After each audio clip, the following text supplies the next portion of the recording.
আসসালামু আলাইকুম রহমতুল্লাহি ওবারাকাতুহু। রিজিকে স্বচ্ছতার জন্য উত্তম একটি ওজিফা আপনাদের কাছে আজকে শেয়ার করব ইনশাআল্লাহ। মেরা মুহতারাম হাজিরিন, ফরজ ও নফল নামাজ এবং ঘুমানোর সময় এই আয়াতসমূহ বেশি বেশি পাঠ করলে রিজিকে সচ্ছলতা আসবে, অভাব দূর হবে এবং ধন সম্পদের মধ্যে উন্নতি লাভ হবে ইনশাআল্লাহ। মেরা মুহতারাম হাজিরিন, এই দুনিয়ার ভিতরে আমরা চলার পথে কত সমস্যার সম্মুখীন হই, সমস্ত সমস্যাই দূর হয়ে যাবে এই আয়াতগুলো বেশি বেশি পাঠ করলে। আল্লাহ রাব্বুল আলামিন কোরআনের আয়াতের মধ্যে এই আয়াতগুলোর ভিতরে আপনার আমার প্রয়োজনের সমস্ত কিছু রেখে দিয়েছেন, সচ্ছলতা রেখে দিয়েছেন, রিজিকের অভাব দূর করার নিয়ামত এই আয়াতের ভিতরে রেখে দিয়েছেন। মেরে মুহতারাম হাজিরিন, আপনার এবং আমার জীবন চলাকালীন যত সমস্ত জরুরত রয়েছে, জরুরতের প্রয়োজন এই আয়াতের ভিতরে আল্লাহ রাব্বুল আলামিন ঢুকিয়ে দিয়েছেন। সেই জন্যই মেরে মুহতারাম হাজিরিন, আমরা যখন নামাজ পড়ব, নামাজ শেষ করার পর, ফরজ নামাজ পড়ার পর কিংবা নফল নামাজ পড়ার পর এই দোয়াগুলা, এই আয়াতগুলা বেশি বেশি পাঠ করব এবং কি ঘুমানোর সময় পাঠ করব।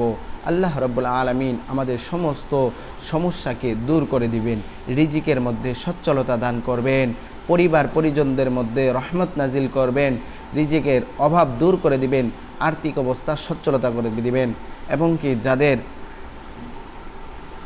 ঋণ রয়েছে ঋণ সমস্ত পরিশোধ করার মতো তৌফিক দান করবেন। মেরা মুহতারাম হাজিরিন, এই রমজান মাসে বেশি বেশি এই আমলটা করলে আল্লাহ রাব্বুল আলামিনের নিয়ামত আরও বেশি পাওয়া যাবে ইনশাআল্লাহ। কেননা এই রমজান মাস এমন একটা মাস, আল্লাহ রাব্বুল আলামিন বলতেছে মুমিনদের জন্য এবং মুসলমানদের জন্য সবচাইতে উত্তম একটা মাস। এই মাসের মধ্যে আমি সমস্ত মুমিনদের সমস্ত সমস্যা দূর করে দেই, তাদের গুনাহ থাকলে মাফ করে দেই, তাই অভাব থাকলে অভাব দূর করে দেন, রিজিকের দারিদ্রতা থাকলে দারিদ্রতা দূর করে দেন, ঋণ থাকলে ঋণ পরিশোধ করার মতো তৌফিক দান করেন, তাদের যত সমস্ত গুনাহ রয়েছে সমস্ত গুনাহ থেকে আল্লাহ রাব্বুল আলামিন আমাদেরকে মাফ করে দিয়ে আমাদের উত্তম জাযা এবং কি উত্তম জিন্দিগি জীবনযাপন করার মতো তৌফিক দান করেন।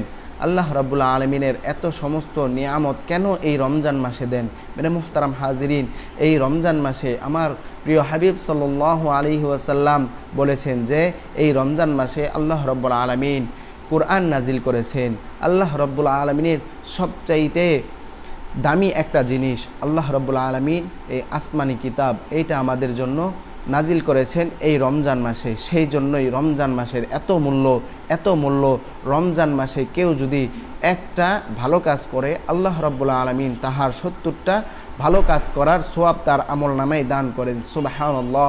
মেরে মুহতারাম হাজরিন, এই রমজান মাসে যদি কেউ 1 রাকাত নফল নামাজ পড়ে তাহার আমল নামায় 1 রাকাত ফরজ নামাজের সওয়াব দান করেন।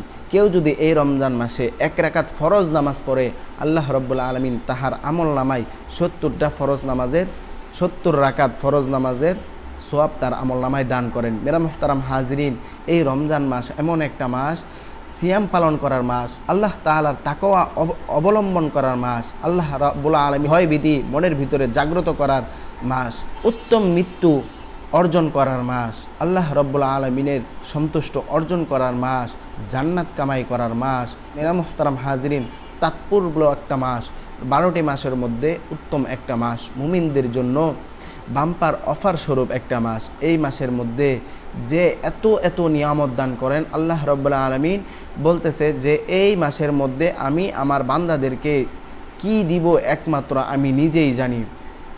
মেরে মুহতারাম হাজিরিন, উদাহরণস্বরূপ আপনার প্রতি যদি কেউ খুশি হয়ে আপনাকে যদি কেউ একটা জিনিস হাদিয়া দেয় তাহলে সেটা শুধুমাত্র তার ব্যক্তিগত ব্যাপার, যে সে খুশি হয়ে কতটুক দামি আপনাকে জিনিস দান করবে, কতটুক খুশি হয়ে কতটুক পরিমাণ জিনিস আপনাকে দান করবে, কি জিনিসটা দান করবে, কতটুক মূল্যবান জিনিস আপনাকে দান করবে, একমাত্র তার ব্যক্তিগত ব্যাপার।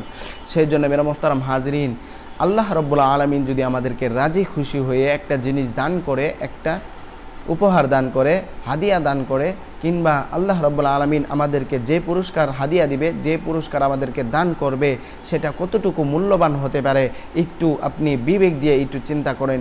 যিনি আমাদের পালনকর্তা, যিনি আমাদের সৃষ্টিকর্তা, যিনি আমাদেরকে 24 ঘন্টা শ্বাস নেওয়ার জন্য অগণিত কল্যাণ আমাদেরকে দিয়ে রেখেছেন, 24 ঘন্টায় ওনার নিয়ামত আমরা শ্রবণ করছি, 24 ঘন্টা ওনার নিয়ামত আমরা ভোগ করছি, 3 বেলা খাবার খাচ্ছি ওনার রহমতে, 3 বেলা খাবার খাচ্ছি ওনার নিয়ামতে আমরা ভোগ করছি। কত নিয়ামত ওনার আমরা ভোগ করছি। মেরা মোহতারাম হাজরিন, আমাদের যদি এই শ্বাস নেওয়ার জন্য কাউকে এই অক্সিজেনের বিল দিতে হতো, তাহলে কত কত লাখ লাখ কোটি কোটি টাকা আল্লাহ তাআলা আমাদের নিয়ামত দিয়ে রেখেছেন। আল্লাহ রাব্বুল আলামিনের এই শ্বাস নেওয়ার বিল তো আমরা কখনোই দেই না। সেই জন্য মেরা মুহতারাম হাজরিন, আল্লাহ রাব্বুল আলামিনের শুকরিয়া পেয়ে আমরা যত শুকরিয়া আদায় করি, আল্লাহ রাব্বুল আলামিন বলতেছে যে এই শুকরিয়া পাওয়ার পর যে শুকরিয়া আদায় করবে, আল্লাহ রাব্বুল আলামিন তাহার শুকরিয়াকে, তার নিয়ামতকে বাড়িয়ে দিবেন। মেরা মুহতারাম হাজরিন, সেই জন্য আমরা আল্লাহ তাআলা শুকরিয়া আদায় করার জন্য বেশি বেশি নিয়ামতের শুকরিয়া আদায় করব। আল্লাহ তাআলা সন্তুষ্টি অর্জন করার জন্য বেশি বেশি আল্লাহ তাআলা শুকরিয়া আদায় করব। মেরা মুহতারাম হাজরিন, যে আমলটা বলছিলাম যে আমাদের সমস্ত অভাব অনটন দূর হয়ে যাবে, রিজিকের মধ্যে সচ্ছলতা দান করবে আল্লাহ রাব্বুল আলামিন এই আমল করার কারণে। আমলটা হচ্ছে সূরা আলী ইমরানের 2টি আয়াত, সূরা আলী ইমরানের 2টি আয়াত। এই আয়াতটা হচ্ছে এই যে বিসমিল্লাহির রহমানির রহিম, কুলিল্লাহুম্মা মালিকাল মুলকি তুতিল মুলকা মা তাশা ওয়া তানজিউল মুলকা মিম্মা তাশা ওয়া তুইজ্জু মা তাশা ওয়া তুযিল্লু মা তাশা বিয়াদিকাল খায়র ইন্নাকা আলা কুল্লি শাইইন কাদির তুলিজুল লাইলা ফিন নাহারি ওয়া তুলিজুন নাহারা ফিল লাইল ওয়া তুখরিজুল হাইয়া মিনাল মাইয়িতি ওয়া তুখরিজুল মাইয়িতা মিনাল হাই ওয়া তারযুকু মা তাশাউ বিগাইরি হিসাব। মুহতারাম হাজিরিন, এটাই হচ্ছে সেই গুরুত্বপূর্ণ আয়াত। এটার অর্থ হচ্ছে এই যে, হে নবী আপনি বলুন, হে আমার আল্লাহ, তুমি কিছুর অধিকারী, তুমি যাকে ইচ্ছা রাজ্য দান করো এবং যার কাছ থেকে ইচ্ছা রাজ্য ছিনিয়ে নাও, এবং যাকে ইচ্ছা সম্মান দান করো আর যাকে ইচ্ছা আপনার পতিত করো। তোমারই হাতে রয়েছে যাবতীয় কল্যাণ, নিশ্চয়ই তুমি সর্ববিষয়ে ক্ষমতাবান। তুমি রাতকে দিন করো, তুমি রাতকে দিনের ভেতর প্রবেশ করাও এবং দিনকে রাতের ভিতর প্রবেশ করাও, রাতের ভিতরে প্রবেশ করিয়ে দাও। তুমি রাতকে দিনের ভেতরে প্রবেশ করিয়ে দাও এবং দিনকে রাতের ভিতরে প্রবেশ করিয়ে দাও। আর তুমি জীবিতকে মৃতের ভেতর থেকে বের করে আনো এবং মৃতকে জীবিতের ভেতর থেকে বের করো। আর তুমি যা করো, তুমি যাহাকে ইচ্ছা বেহিসাব রিজিক দান করো। মেরে মুহতারাম হাজরিন, এই আমল করার কারণে আমাদের সমস্ত সম্মান বৃদ্ধি পাবে, রিজিকের মধ্যে সচ্ছলতা আসবে, সমস্ত সমস্যার সমাধান হয়ে যাবে ইনশাআল্লাহ। মেরে মুহতারাম হাজরিন, এই আমলটা সকলে করার চেষ্টা করব ইনশাআল্লাহ। আপনাদের খেদমতে প্রতিনিয়ত গুরুত্বপূর্ণ বিষয়গুলো আমরা তুলে ধরছি।